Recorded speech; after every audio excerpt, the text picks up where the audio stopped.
Mostrarte algunos trabajos que estamos ya empezando a hacerlo, siguiéndolos, ¿no? Estos son trabajos ya contemporáneos, son trabajos actuales, ¿no? Acá van a ver lo que viene a ser ya unas representaciones que nosotros ya lo creamos. Pero ustedes van a notar, este es otro tipo de material, otra típica, lo que es la técnica de cómo se elabora este tejido. Lo decimos en alto relieve. ¿Por qué el alto relieve? Porque están sobre la tela, están tejidas. Es una técnica amarrados sobre llanos que están, ¿no? Y mayormente combinado con los colores a gama. Ustedes están viendo la tonalidad como si fuese una pintura, ¿no? Hecha en el tejido. Es algo como una pintura que tú estás viendo, como si fuese pintado. Pero no, es un tejido que está hecho con hilos. Entonces hay que saber la técnica, cómo hacer este melanche, o sea, este despejamiento, esta combinación, cómo tú lo haces jugar entre hilos, entrelazarlo. Hemos visto hilos en conos de un solo color, pero ustedes ven, ¿y cómo lo ha hecho el maestro esta gama? Si no he visto un color así, tipo en un cono que no lo he visto en el mercado, ustedes no lo van a ver. Entonces nosotros lo hacemos el jugar de cómo los hilos, entrelazarlo. Y entonces al momento de tejerlo tienes que saber la técnica, a dónde vas a lanzarlo. Al contrario, o positivo, negativo, así. O sea, son técnicas, ¿no? Entonces, a conclusión, a veces nosotros, el mensaje que trae este texto, como ustedes están viendo, siempre hemos trabajado en lo que viene a ser al mundo andino.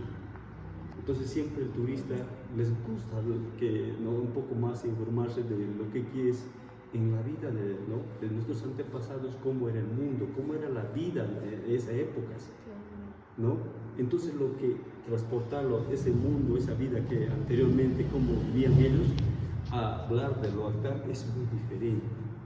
Entonces las creencias religiosas, los mitos, las leyendas, entonces a veces ya en este mundo donde vivimos, ya hablando de la religiosidad o de las leyendas, los mitos, ya han cambiado bastante.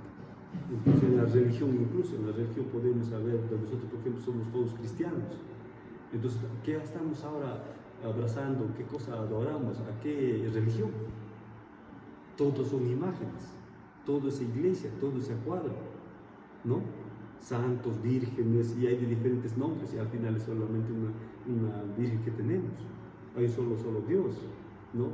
Pero en nuestro mundo andino, de nuestros pasados, no había ese Dios, no había vírgenes. Entonces, ¿qué aquí estamos representando? Ven el puma, ven al cóndor, ven a la serpiente. Para ellos, de nuestros antepasados, eran ellos sus dioses mitológicos, que ellos lo que tenían respeto. Hoy en día nosotros no tenemos ni respeto a nuestros animales, no tenemos respeto a lo que viene a ser al cielo, no tenemos respeto a la naturaleza, a los cerros, no lo estamos respetando. Por eso hay cosas que se provienen de ellos. Entonces ellos lo creían, por ejemplo, el puma. El puma era como un dios de la vida terrenal. O sea, cuando ellos iban a las dunas, a las alturas, veían a un feroz animal. Entonces siempre se sorprendía, ¿qué animal es este? Que no podías tú asomarte a un puma. ¿Te puedes asomarte? Difícil. Tenemos, porque ellos te pueden venirte. Y con los colmillos que tienen, todas esas, te matan. Entonces ellos no tenían respeto. Entonces tenían ese animal que alimentarlo, o sea, para ganarse ese cariño, esa amistad. Entonces, por eso es lo que nuestras deidades, ellos lo tenían como un dios feroz, un dios agresivo.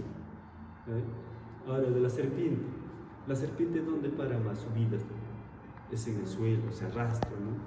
Pero este animal era respetado por ellos, porque un picazón te mataba con un veneno feroz, ¿no? Entonces ellos ya tenían cómo no tocar a los animales, más bien al contrario, los protegían, era como un dios. O sea, cuando esos hacían de matar a la gente, decían que nos estaban matando, ellos creían, no el dios, sino un animal que era pues, difícil para asomarse. Entonces ellos le daban esa adoración, ¿ve? Entonces el cóndor también es un ave rapaz agresivo. ¿A cuántos animales empieza a cazar? ¿Cuántos animalitos se lo lleva? Por la garra que tiene. Al hombre tiene incluso. A los niños, ¿cómo lo agarraba el cóndor? Y las garras que tiene eso es fuerte. Entonces ellos veían que ellos creían que un Dios venía y nos estaba castigando. Entonces ellos lo adoraban. Y siempre al cóndor les invitaba, les insinuaban de que les invitaba a dar más carne para que se alimentara, o sea, para que no se apercibe, para que esté tranquilo, ¿no? Entonces eso hacían los ritos de nuestros antepasados. Ahora, en cuanto se refiere a eso, es la deidad religiosa. Ahora, si hablamos de lo que es el mundo andino, la vida, nosotros cuando estamos hoy en vida, tenemos, para ellos había 3 vidas que existían, ¿no? O sea, a veces nosotros preguntamos, ¿no? Hemos nacido, ahora estamos viviendo, después ¿qué será cuando nos vayamos de este mundo? Porque nos vamos de este mundo, es un mundo, nuestra vida ya es una vida eterna, no retornable, ya no regresamos. ¿Y nuestro espíritu a dónde se irá? ¿Sabe Dios? Pero nuestro cuerpo ya totalmente desapareció en la tierra, pero el espíritu dónde será, ¿no? Pero para ellos existía otra vida, fuera del universo para ellos, o sea, regresaba. Ellos así lo interpretaban. Entonces ellos lo creían lo que es la serpiente, la mamapacha, o sea, la tierra donde está, ¿no? Donde lo que provenimos de la tierra y a la tierra regresamos.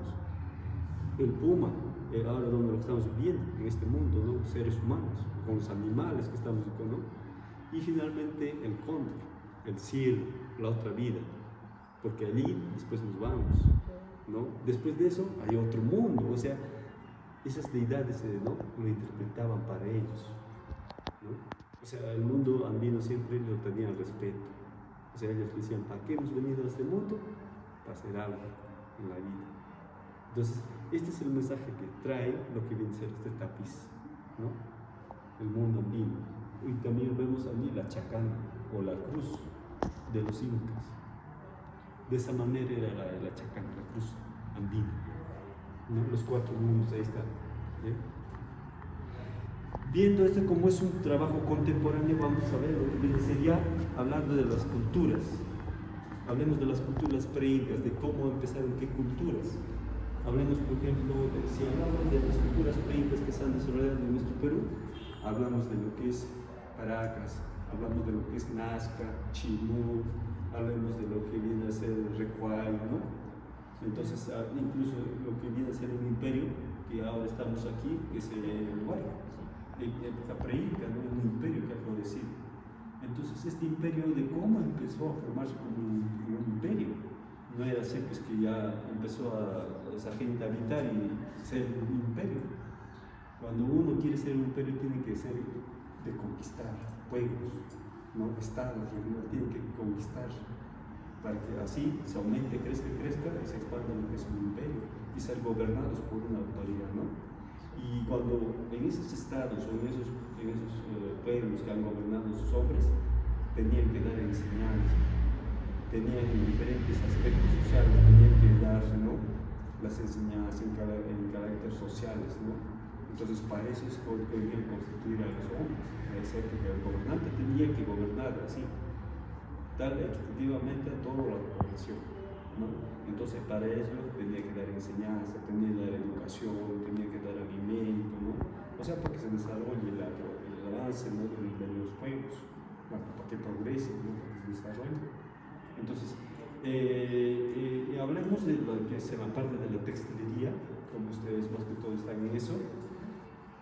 La textilería en diferentes regiones, en diferentes culturas han aparecido, han surgido con diferentes deidades, ideas, inspiraciones, técnicas, de utilizar qué tipo de material según a su zona.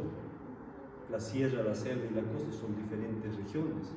Y en cada región, qué tipo de materiales, qué tipo de productos se producen, ¿no? Entonces, dentro de eso, había intercambios de productos, de conocimientos, de intercambio de religiosidad, todo había en esa época antes de lo que es de nuestros antepasados. Entonces, la parte de textilería, si hablamos del norte, del sur, centro de nuestro Perú, lo que más desarrolló bastante la textilería es del centro y un parte de lo que es del sur de nuestro Perú. ¿Y cómo así? ¿No? ¿Por qué tanto? No? Porque el norte no tiene mucha artesanía, es poco, porque esas culturas mayormente a otro actividades han desarrollado más que toda la agricultura, ¿no? Pero acá en el sur sí, porque ¿por qué? Tenemos productos de elaborar textiles, lo que son los auquenios, o lo que viene a ser lanas vegetales, ¿no? Entonces, según esa zona, la población ha empezado a trabajar, ¿ya? Entonces, bueno, que todo el mundo dice, pues, o habla en la historia de que los paracas fueron los mejores tejedores del mundo. Entonces preguntarán, ¿por qué tejedores del mundo ellos? Porque ellos en 1 centímetro más de 1000 hilos se utilizaban. En 1 centímetro, 1000 hilos. Entonces nos preguntaremos, ¿cuánto qué cosa habrán hecho, no? Entonces ellos cómo hacían la técnica de poder, ¿no? Utilizar, cómo hacían sus tramas, el tejido en los mantos. Dentro de eso pues existían lo que es las dimensiones de estos mantos. Este es un pequeño nada más que ustedes están viendo. Ellos llegaban a elaborar unos mantos desde 3 metros, 5 metros de largo, ¿ya? Entonces eso era una función para qué hacían. Era mayormente para decorar vestimentas, era la función que lo hacían con vestimentas sagradas, y también hacían vestimentas con mantos para hacer rituales o para embalsamar a los muertos. Eran momificados como momias, eran envueltos con esto, porque en ese tiempo no había cajones, como ahora lo tenemos. Ellos se enterraban con sus mantos, se cubrían, o sea, con momias, como en lo que viene a ser Egipto, ¿no? Ellos como se enterraban, se ponían con sábanas, se envolvían, y ahí recién lo ponían en Egipto, lo ponían en cajones. Pero acá en Perú no, en este Perú se envolvían con estos mantos y ponían un cesto debajo de ella, una canasta, no sé si habrán visto, ¿no? Entonces en cuclillas, ¿no? Esa es la manera de que ellos se enterraban, y por eso han perdido miles de años, y entonces están encontrando así enterramientos momificados, ¿no? Intactos en algunos casos. Entonces, ¿cuál era el secreto para que se mantenga ese momia, ese muerto, hasta ahora, más de 500.000 años, sigue así, intacto? Pero ahora nosotros no, nos enterramos, se pasa un año y ya quedó hueso nomás dentro de ese cuerpo. Pero de ellos intacto, la piel, la carne sigue también, ¿cierto? Ahora hemos visto, ¿no? Entonces, esta es la función de los paracas, los mantos, las técnicas de que ellos, cómo lo elaboraban. Entonces, para ello, ¿qué material usaban? Los paracas han desarrollado en Ica, en Paracas, ¿no es cierto? En Pisco. Entonces, allá, ¿qué productos de lana se obtienen? Allá no hay auquenios, es que no es su zona. Entonces, si ustedes hayan ido a Pisco, Ica, no sé, habrán ido a conocer o no, tener la oportunidad, todo es una pampa, es un desierto, ¿no? Y en ese desierto, su clima, mayormente ahí se va a ver lo que es el algodón. Es algodón que como un capullo que crece, ¿no? Y empieza a florecer y empieza a formarse la lanita. Y esa lana ellos lo extraían y lo hilaban. Entonces, de eso eran los artesanos que se dedicaban especialmente para hacer esos hilados. Cosechaban cantidad de algodones para obtener el hilo y lo que es el color natural, se extraían. Nogal, degradé, el negro, el blanco, el verde, ¿no? El color marrón. O sea, en algunos casos han utilizado colores naturales, pero como había otros colores que utilizaban, lo que es el azul, el verde, el morado, ya ellos lo teñían, lo pintaban. ¿Y cómo lo hacían? El pintado con colores minerales, o sea, con tierra. Entonces para ello era pues otro experto, era un trabajo de investigación. Entonces obtenían la tierra de color y con eso empezaban a hacer, de pintar. Y para eso que tendrían que utilizar reactivos minerales, químicos, ¿no? Entonces, ¿cuánto han hecho esos esfuerzos de que ellos pudieran obtener todo lo natural? ¿No es cierto?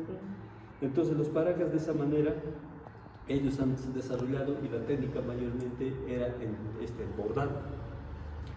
El bordado, no sé si habrán visto incluso los manteles como bordan sobre tela, como lo están bordando. Esa es la técnica que ellos han utilizado, a diferencia de otros tejidos que vamos a hablar, ¿no? Entonces los paracas eran mayormente sus tejidos bordados. En algunos casos sí había lo que es el tejido, el plano, fusionado con bordado. O sea, había técnicas diferentes, ¿no? Pero más allá de los paracas, el bordado, ¿no? Esa es la técnica que los paracas lo hacían, ¿ya? Que es alrededor del Pisco. Y ahora si hablamos aquí de wari, los waris sí, ellos no hacen de lo que es el tema del bordado, todo era mayormente hecho en telar a cintura. Telas de cinturas eran atadas a la cintura, ¿no? Con las tramas, y ahí elaboraban los diseños, cómo ellos lo tejían, ¿no? Y aquí mayormente ellos han utilizado lo que es la lana de la vicuña, la lana de la alpaca, el algodón no se ha hecho utilizar mucho porque acá no tenemos mucho algodón en producción, solamente es animales, los pequeños. ¿Y usted qué técnica utiliza para bordar o tejer? Ya. ¿Usted qué técnica utiliza? Ya, nosotros ahora en la actualidad ya un poco lo estamos ya industrializando, ¿ya? Porque el mercado nos exige, nos pide, ¿no? Pero sin mantener lo que es la tradición, ¿no? Ahorita lo que estamos utilizando es lo que es la parte ya química, pero química obteniendo a lo natural, porque hay colorantes químicos que son muy fuertes, ¿no? Entonces hay un secretismo que tenemos nosotros, que eso no podemos dar a luz, o sea, así decir, así estoy haciendo. Si eso lo hago, ya me van a copiar, ¿no? Entonces yo me mantengo y dice, ¿cómo no obtienes estos colores? Si yo hago el teñido, pero no me sale muy, muy vivo, y mis colores están regresándose, destiñéndose. Entonces para eso nosotros, ¿qué es lo que tenemos que aplicar, ¿no? Para que no vuelva el color. ¿Ya? Entonces nosotros utilizamos ya reactivos químicos, ¿no? Para que no vuelva a usar, para fijarlo. Sí. ¿Ya? Entonces, claro, el químico lo estamos utilizando. ¿Por qué esto lo estamos haciendo? Porque mayormente hacemos en producción en cantidad. Claro, hay algo que también podemos hacer como una manera de demostración a lo natural, cómo se tiñe, ¿no? Con vegetales, con plantas vegetales, ¿no? El negro, cómo lo teñimos para obtener el negro, ¿no? El azul, cómo se hace, ¿no? Ajá. ¿Ya? Entonces, lo wari es abajo, van a ver, ese es el tejido wari. Pero aquí ustedes están viendo, miren, este es bordado, van a poder fijarse mucho. Este es el bordado sobre encima, ¿no? Que está, pero por la parte atrás es muy diferente. Mira, la tela y está bordada, ¿no? ¿Cómo está bien? El bordado es muy diferente, miren, que color. Y esto que lo están bordando, cada hilo lo están introduciendo con aguja. Esa aguja de coser, con cada uno lo empiezan a introducir, da la forma. Pero para ello primero se dibuja. Se dibuja el personaje y luego lo empiezan a colorear, ¿no? Y todo lo que aquí está representando son figuras antropomórficas. Antropomórficas decimos porque son mitad persona y animal. Ustedes están viendo por qué sus colmillos que llevan, sus garras, ¿no? Es una personajes de esa índole que tenían.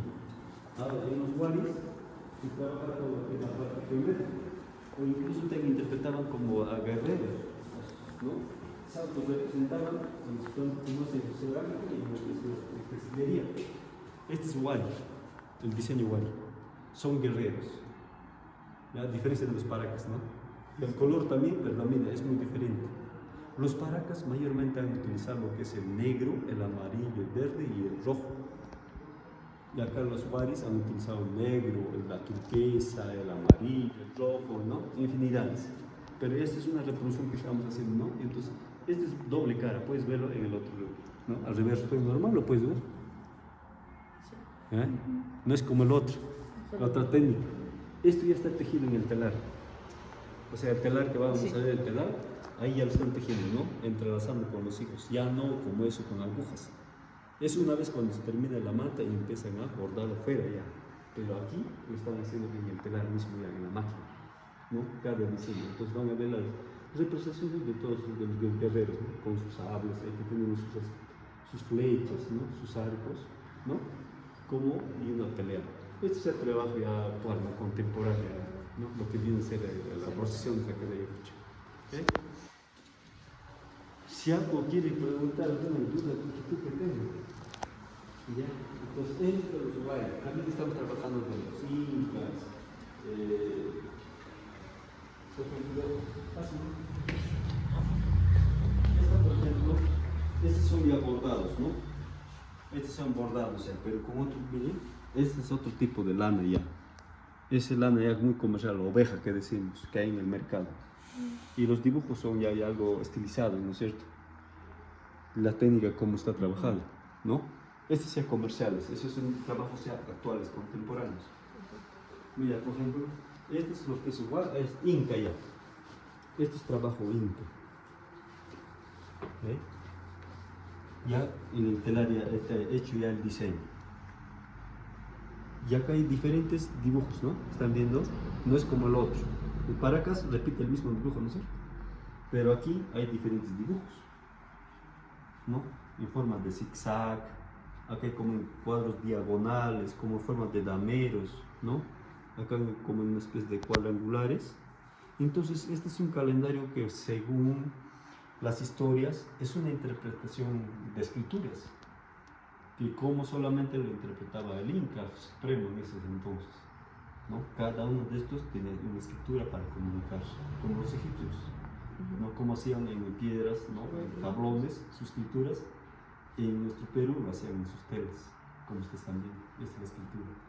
También de los Huaris había escrituras, pero aún sigue también investigación cuál habrá sido, esto será así o haya sido diferente, porque de Huari no hay mucho que se está escuchando, es poco, no se está descubriendo, es poco, pero lo Inca ya se ha descubierto y este es el Inca, las escrituras que está haciendo.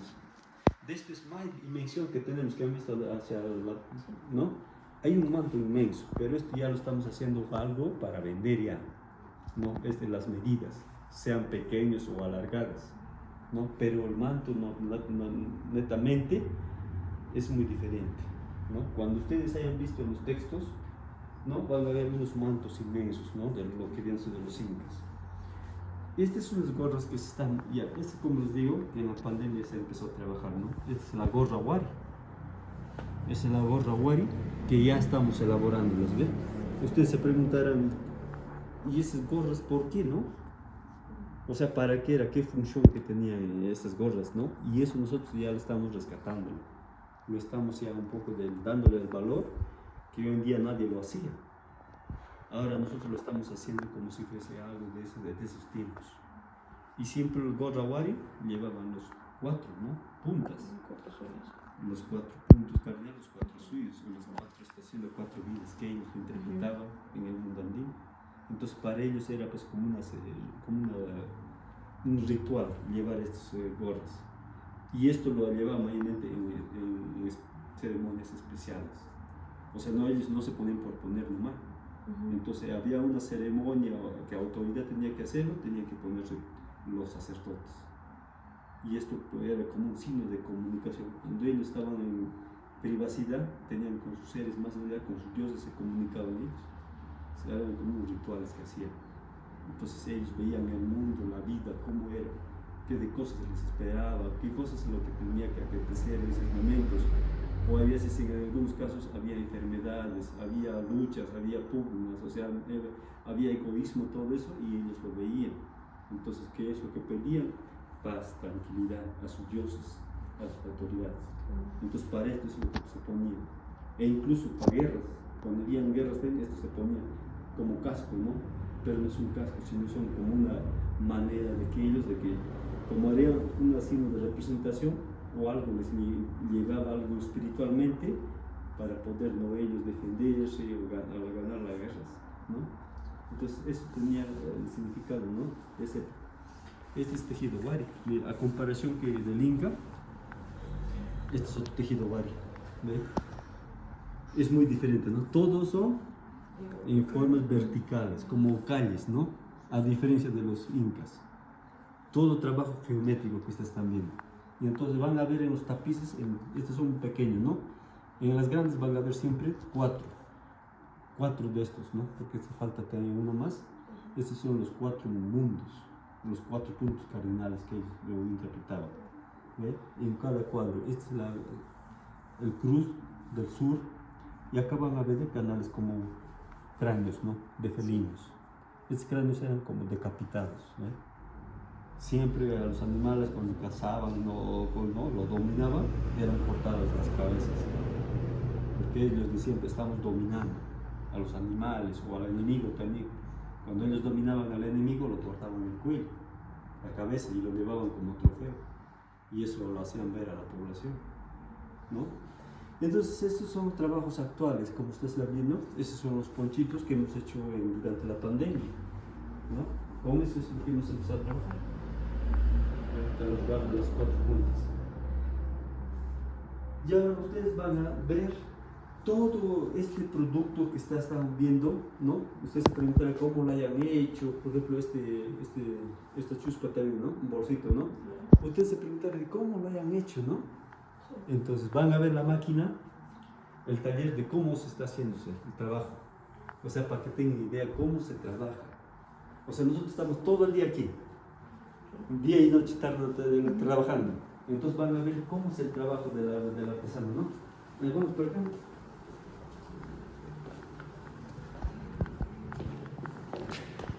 Pasemos. El taller lo tenemos arriba.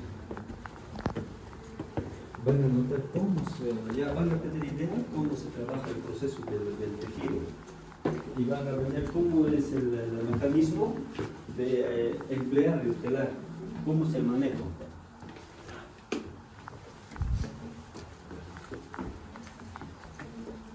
Ahora las que bordan no están con nosotros porque ellas están en sus domicilios trabajando, para que vengan ya no es difícil, les quita tiempo. Porque anteriormente se trabajaba aquí.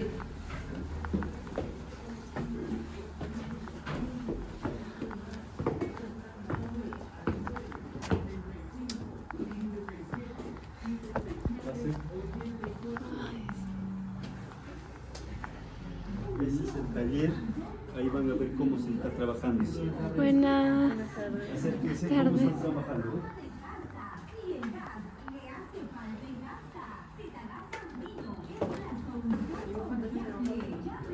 Así era la casa, abajo era la luz, era la casa, ya hemos cambiado ya. Como acérquense cómo se trabaja, es el inicio que se está dando.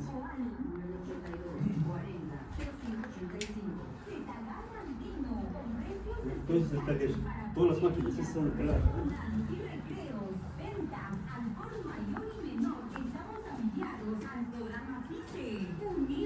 Vayan viendo cómo están observando, ¿no?